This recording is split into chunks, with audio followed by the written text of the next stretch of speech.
Okay, so just to add this somewhere into a video, I'm working out there tonight because the MDX is parked in here because I've detailed it and we don't want it to get rained on or anything like that. But I've got the transmission pan off again. I'm getting really fast at doing this, and I just told my wife that this is not something I ever wished I'd be quick at. The pan looks a whole lot better now. The fluid is obviously still kind of like a horrible dark color, but you can definitely see a whole lot more red tint in it, and that's the new oil mixing with the old oil. But this stuff should almost be completely like clear, like you should be able to see straight through it, like very like a fluorescent red. I have not seen the magnet yet. I'm hoping there isn't a whole lot. I don't see, I mean, I see a couple little spots, but I don't see any flakes in it like we did the last time. So we're gonna dump this out and we're gonna see what it looks like. I'm hoping this is gonna look a lot better. It's already looking really promising.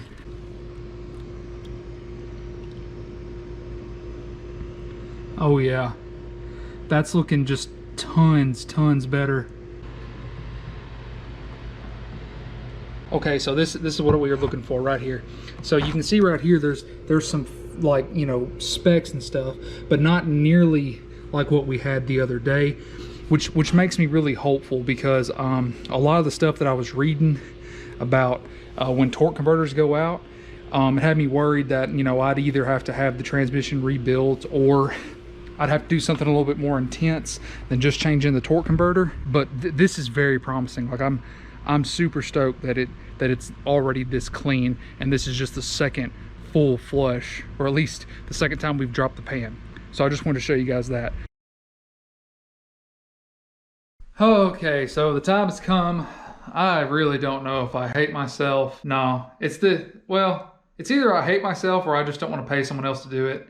It's probably a mixture of both. Hey, how are you guys doing? Yeah, I know, shut up. Today's the day. Actually, today is not the day. Today's a different day. Today's totally a different day.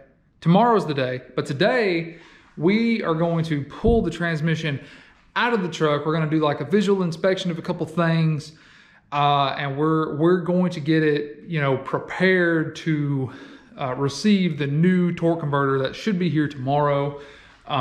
It's freezing cold outside. It's going to be even colder tomorrow. It's raining today, and that's why I hate myself. With that all being said, I'm going to wait for this to stop.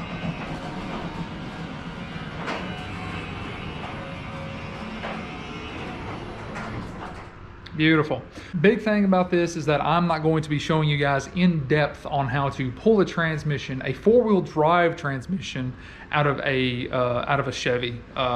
In case you guys don't know, this is my 2014 Chevy Silverado Z71. Has a 5.3 V8 with a 6L80E four-wheel drive trans.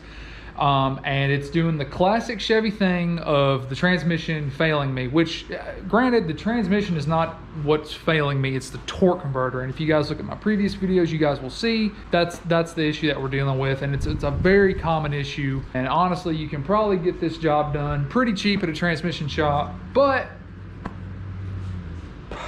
me having all these tools and being decently mechanically inclined, I feel like I can save a decent amount of money just by doing this myself.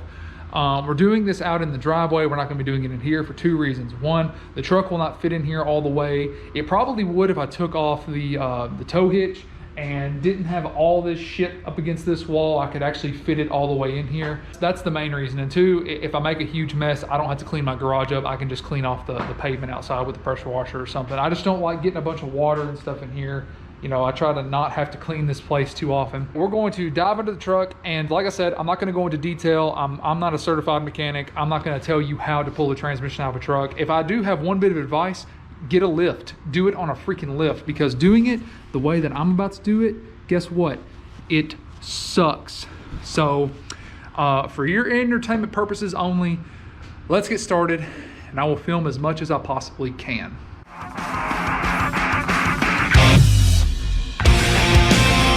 One bit of advice I will give before you do anything else: pop the hood and disconnect the battery, because that kind of puts the truck to sleep, so to speak. For video reference and proof, The negative terminal has been disconnected on the battery, and that's really all you have to do. You know, I've been doing a bit of reading, and with these newer vehicles, with these new fancy transmissions, they have a computer inside the transmission, and apparently if you screw around too much and you touch any of the connections on the plug, you can fry that computer, and then that's more money you have to spend to get a new one or get it retuned or what have you. I disconnected the battery to try to mitigate any issues that may come about because of that. I'm going to be grabbing a few tools here and there. Definitely going to be using the electric impact as much as possible. Let's get started.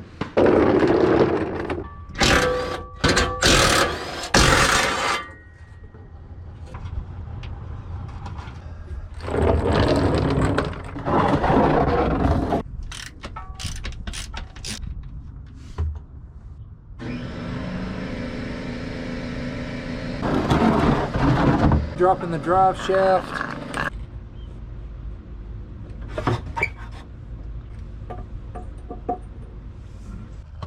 Electrical connections now. Easier said than done with these retainers. Oh, broke that one. These little plastic retainers are the devil.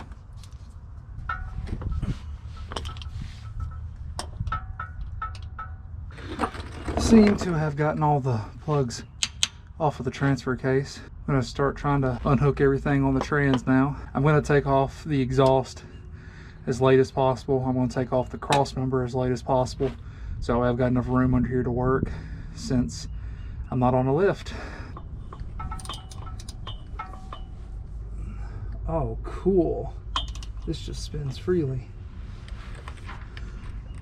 Okay. I guess I should have expected that.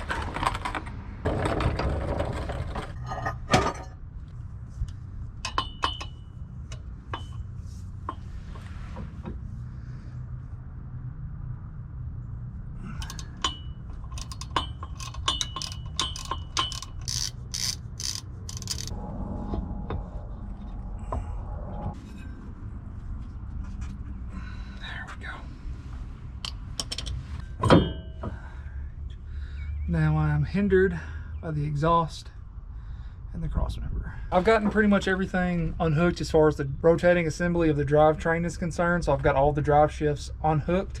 I've got some of the electrical connectors unhooked. So now I'm going to try and focus on getting the rest of the electrical connectors and everything off of the transmission, like the shifter assembly and things like that. Once we've got all the electrical connectors, the trans cooler, the O2 sensors unhooked, all that stuff, then we're going to continue taking stuff apart. I feel like progress is going pretty well considering this is the first time I've done this. Not bad at all.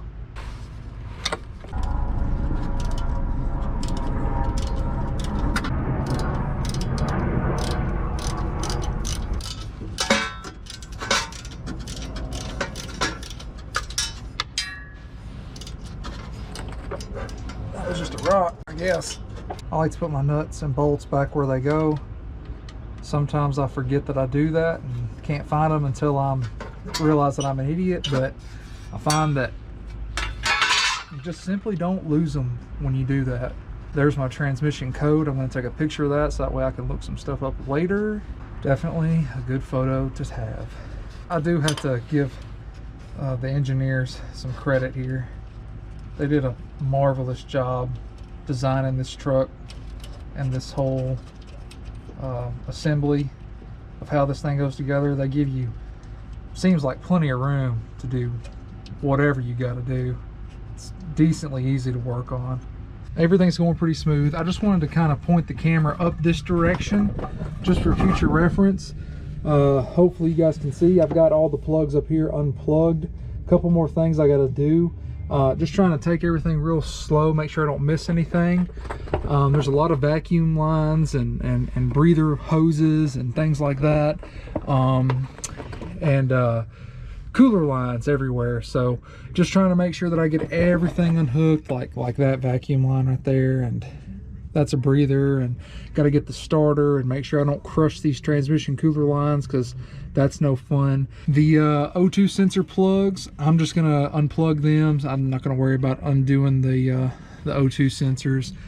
Getting getting this I guess downpipe, well, it's not, I wouldn't necessarily call it a downpipe, I don't have a better name for it though, but just this section of exhaust that comes across everything, it's gonna be a pain in the butt to get out. We will prevail. It's gonna lose our minds in the process, but we will prevail.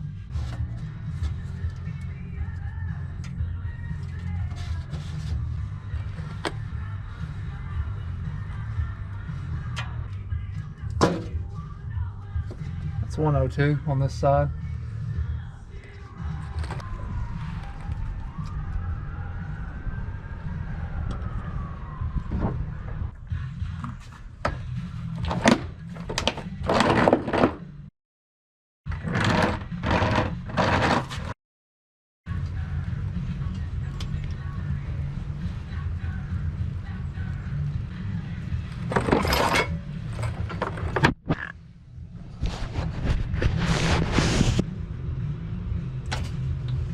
Good Lord, why did they put that all the way up there? Why did you do that? Easier to plug in than to take out. All right, dikes it is.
That would be just tremendous if I could get you out.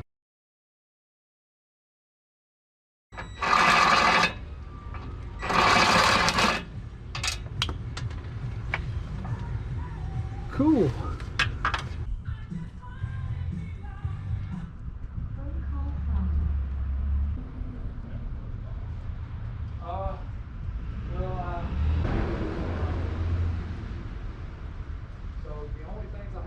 I've got one more exhaust bolt and then the whole exhaust will come down.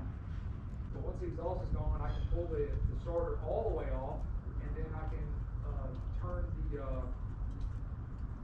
the flex plate and unbolt the torque converter from it. And then I can undo all the bell housing bolts, and then the transmission will be out.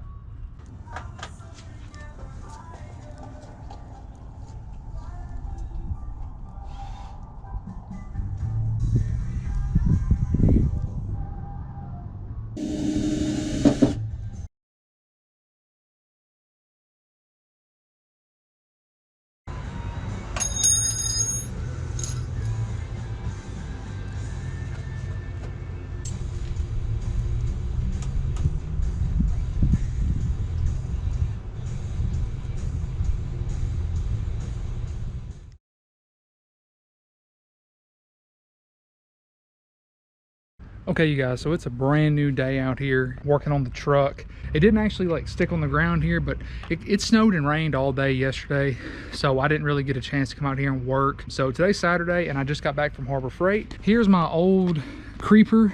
There's one of the wheels right there, and as you can see, that side, the two middle sections are just busted up and they broke. I've had this creeper for a little while. They're pretty cheap. I just hate that it broke. So you can see here, I got a brand new one. I went with blue. I think maybe blue plastic is stronger than gray plastic. I don't know. I'm extremely impressed with this guy right here. This is a tool creeper. So I just got back from Harbor Freight. Like I said, I picked up a few things to maybe help But this is a tool creeper. This thing is actually really freaking neat. I really like this. Like, I don't know where it's been for like the past decade or so that I've really been working on cars pretty hardcore. And it's just, so the other day, like I said, when it started raining, I ended up leaving, you know, all like nuts and bolts and stuff, all the parts that came off the truck, I ended up leaving them just out here on the ground, all these tools and whatnot, because like I said, you know, I had to get up and get ready and get cleaned up and go eat dinner with my wife and my baby. So like I just left all my tools out here. You know, most of it's stainless. I knew it wasn't gonna rust or anything weird. Now the stuff that I knew was gonna rust, like or take damage due to the weather, was like my electrical tools that I was using. But I didn't really care about any of my Craftsman wrenches. I mean, these can get a little wet. They're cleaner. That's how I look at it. A little bit of rain definitely does them some good. But you know, it definitely would have been nice to kind of clean up and get all this stuff kind of out of here. Well, with the tool creeper, not only would I have been able to just kind of have everything I need right here and find it easier and not be rolling around on top of it, but I also could have used like these sections here and kind of kept all the nuts and bolts and things. That thing is worth every penny you spend on it, and it's relatively cheap too. You know, the Harbor Freight always has coupons and stuff for stuff. Hey, there's the box. They always have coupons and stuff. Very cool. The last thing that we're really doing, it's super cold out here today. I know you guys can't tell, but it is just ridiculously cold. So see, look, here's ice to prove it. There's some ice. Yeah, there we go. Neat. So the last things holding the transmission on, I may put a picture up right here, but there's 3 bolts at the very top of the transmission.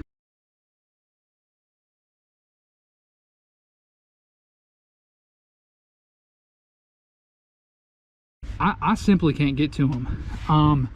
As you can see, like, you know, I've never looked at it before until started doing this kind of work, but look how close the engine is to the firewall. I mean, I've obviously noticed it at one point or another, but never just, it wasn't just blatantly obvious that, you know, everything just kind of fit in here really nice tight package.